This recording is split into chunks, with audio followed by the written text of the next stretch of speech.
Mina olen Sven ja ma olen märk. Me kõik oleme märgid sündides, elades, surres ja pärast seda. Samal ajal me ise, olles märgid endale, oleme märgid ka teistele. Me tõlgendame märke teistest ja endast. Meie elu pole lihtsalt märke täis, vaid me loome ja tarbime neid igapäevaselt. Meil pole lihtsalt võimalik ilma hakkama saada. Küsimus on ka kindlasti selles, kas märgid võiks olla matemaatiliselt defineeritud? Kas märkidest rääkimine võiks olla üks osa matemaatilisest mõtlemisviisist? Kui küsimus on sisuliselt raha jagamises või kui meie elud sõltuvad sellest näiteks sõjas? Mis on sinu esmane reaktsioon? Kuidas näed sina, mis on märk? Turundusmärgid.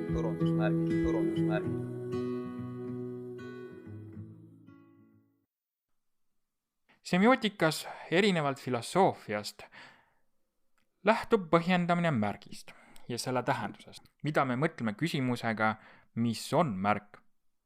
Filosoofiliselt on semiootika, nagu eelnevalt juba mainitud, esimeses peatükis, on empiiriline distsipliin.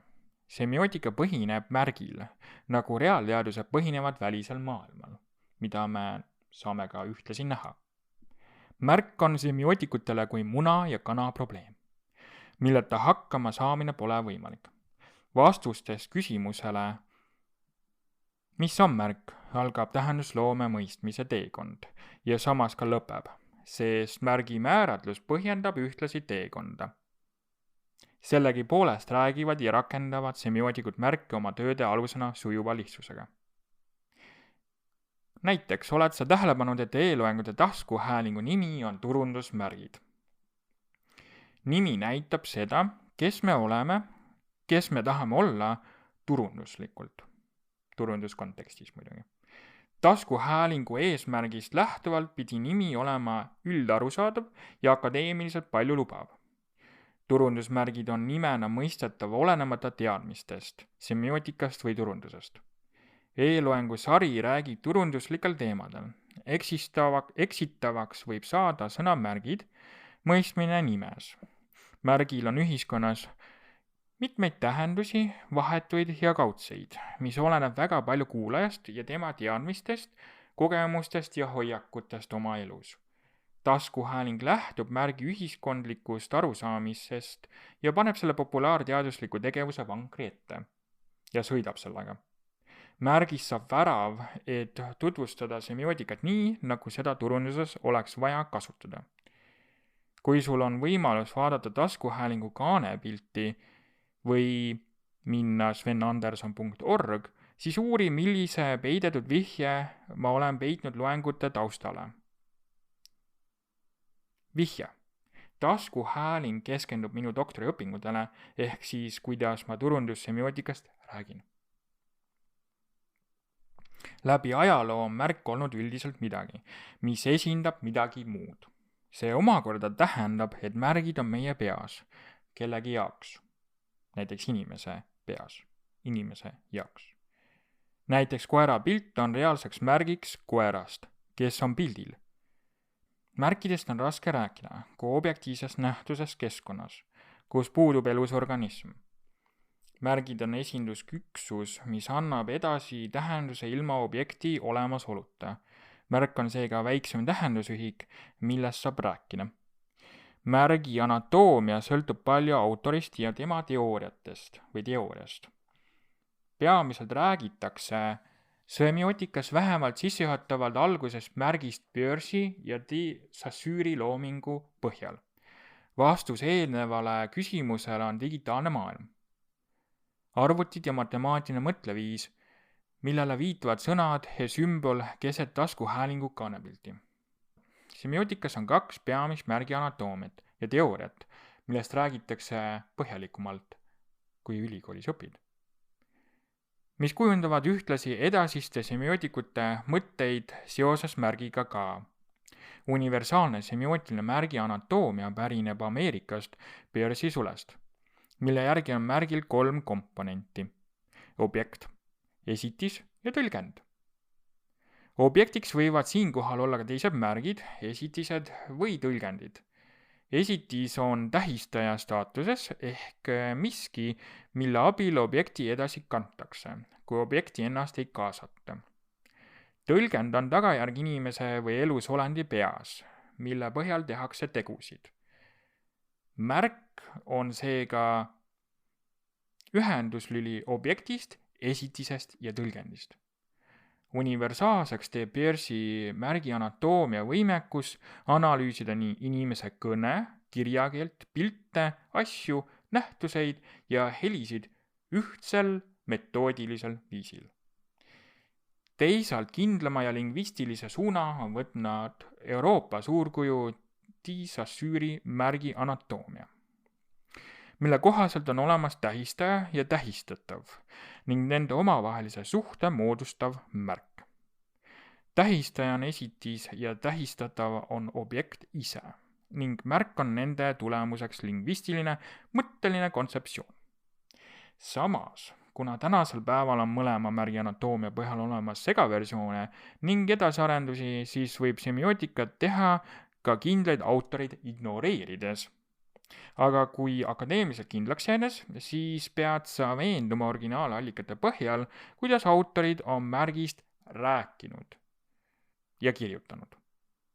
Näiteks Peirce räägib detailides märgist palju kaugemale ning loob süsteeme süsteemides, kuidas eri märke analüüsida ja liigitada.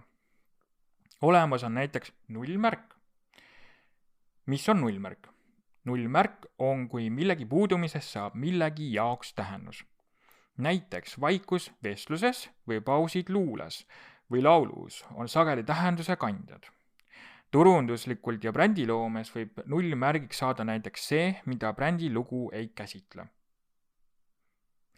Näiteks pesupulbri brändilugu räägib konkurentidest sõnadega tavaline pesupulber.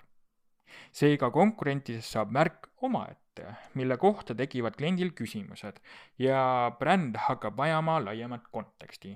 Sageli räägitakse mustuse eemaldamisest, kui me räägime pesupulbri brändist. Teisalt näiteks A. Le Coq'i logo on ettevõtte üks põhilisi tähistajaid, mille järgi tarbijad ja kliendid tunnevad tooted ja teenused ära.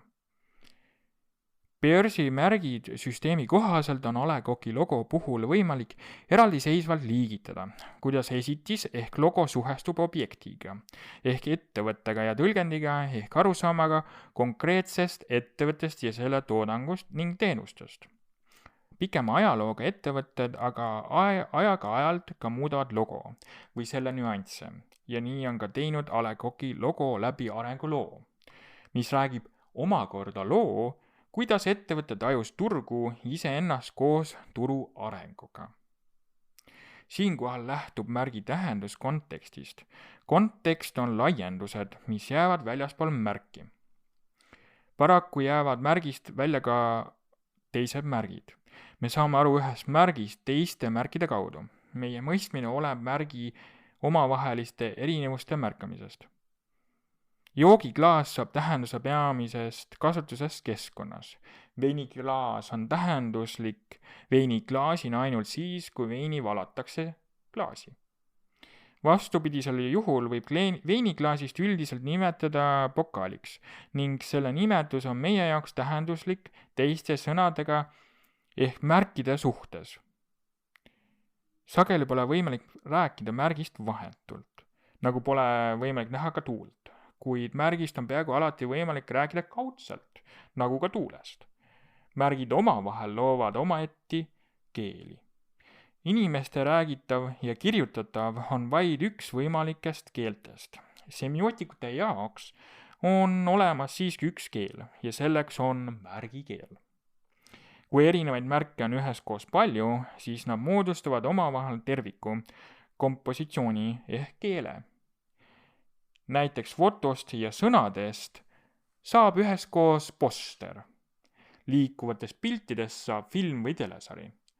Sõnadest saab luule või romaan, mida üldiselt nimetatakse tekstideks. Siinkohal sõna tekst on ühtlasi semiootikas tähenduslikku tervikut tähistav termin. Jätkan A. Le Coq'i märgi näitel. Me mõistame A. Le Coq'i logo ja ettevõtte tooteid ja teenuseid, sest nad erinevad ja võivad sarnaneda ühtlaselt märgiliselt teiste ettevõtete toodangust ja teenustest. See tähendab, et klient ja tarbija tunneb ära A. Le Coq'i sõnumi ja mõistab ühtlasi A. Le Coq'i sõnumit sisuliselt. Akadeemiliselt sõnastatud semantiliselt. A. Le Coq märgina omab inimestele erinevaid tähendusi, aga on väga selge tähendusega oma sihtgrupi jaoks. A. Le Coq vajab teisi, heal juhul samu või sarnaseid ettevõtteid, et sihtgrupi jaoks tekiks A. Le Coq'ist tähendus. A. Le Coq'i jaoks on teised ettevõtted majanduslikult küll konkurendid, aga semiootikas tähendusloome küsimuses kontekstiks, mille põhjal on võimalik mõista A. Le Coq'i tegevust. Kui turul oleks kättesaadav vaid A. Le Coq ja puuduksid alternatiivid, siis peaks ettevõte pidevalt looma ja taaslooma põhjuseid tarbimiseks. Näiteks kujutage, et teil on esimene auto ja soovite seda müüa, siis kuidas te seda teeksite? Te püüaks põhjendada autot teiste olemasolevate liikumisvahendite ehk märkide koosluse ehk teksti kaudu. Seega on A. Le Coq'i tundmiseks vaja teil teada teisi märke, mille suhtes eristuda, kuid mõnikord on vaja luua midagi enamat kui märgide erisust. Vaja on luua põhjus ehk bränd ehk sihitud tekst. Tekstiks võib nimetada filmi, raadiosaadet või kultuuri ning kaupu poes või arvutiekraanil olevat dokumenti. Meie jaoks on tekst peaaegu sama, mis filosoofias sõna sisu ja teatavas mõttes ka sõna vormi tähendus. Tekstist arusaamine oleneb väga palju märkide tundmisest. Sarnaselt lugemisoskusele on semiootikas vaja ka märgi lugemisoskust. Semiootikas aga nimetatakse tekstist arusaamist sageli koodist arusaamiseks. Lugemisoskus on semiootilises sõnavaras kui kommunikatsioon. Sõnumi viimine kohale, aga sõnumi mõistmis pole veel eeldatud. Koodist arusaamine on sügavam oskus. Mõista põhjuseid sõnumist, mõista tähendust ja võimalik, et ka kirjutava motiivi. Miks keegi midagi kirjutas? Sarnaselt tarkvara programmeerijale on koodi mõiste semiootikule oluline. Kood on märkide kompositsioon, millel on oma grammatika, ülesehitus ja kasutusala. Sageli väljendatakse koodi esitiste kaudu. A. Le Coq on põhiline bränd ja ühtlasi katusbränd, mille mõistmine algab erinevatest koos käivatest märkidest. Iga märk on oluline, et A. Le Coq'i sihtgrupp tunneks ära konkreetse toote ja teenuse. A. Le Coq'i bränd on tekst, mis ajas muutub, kohaneb vastavalt turule ja sihtgrupile. Muutustele peab aga vastu pidama kood ise, mis võimaldab meil mõista, mis on A. Le Coq. Koodi mõistmine on ontoloogiline probleem, mida on lihtne illustreerida ka. Vaata mõnda lähedal olevat tooli. Seejärel mõtle, et sa võtad ükshaaval tooli osade kaupa tükkideks. Nüüd küsi endalt, millised osad on vajalikud, et oleks tegemist lihtsalt ühe tooliga ning millised osad oleks vajalikud, et oleks tegu konkreetse tooliga, mida näed. A. Le Coq'i bränd on ühtaegu kui üks tool teiste seas ja samas ka konkreetne äratuntav tool. Iga brändi äratundmine algab osadest, mis üheskoos kindlas järjekorras moodustavad ka koodi. Kui kaotada kood, siis kaob ka bränd. Kui muuta märke või nende kasutamist, muutub ka sihtgrupi arusaam brändist. Näiteks kui muuta A. Le Coq'i logo, mis on ise tähistaja, siis muutub kaudselt ka sihtgrupi mõtteviis A. Le Coq'ist. Märk on peale eelnevaga mudel, mis kirjeldab, põhjendab ja annab tähenduse organismile, sealhulgas meile, inimestele. Märk on eelkõige semiootilise mõtlemisviisi algus, näiteks vaata oma digiprofiili, Instagramis pilte või LinkedInis oma digitaalset CV-d. A. Le Coq on mudel, mis väljendab kindlaid väärtuseid ja tooteid teenust. A Le Coq on mudel, mis väljendab, kuidas sihtgrupp tähendusi näeb. Hoides käes A Le Coqi tooteid, annab märku teistele inimestele, kuidas näed sina ennast ja ka teisi.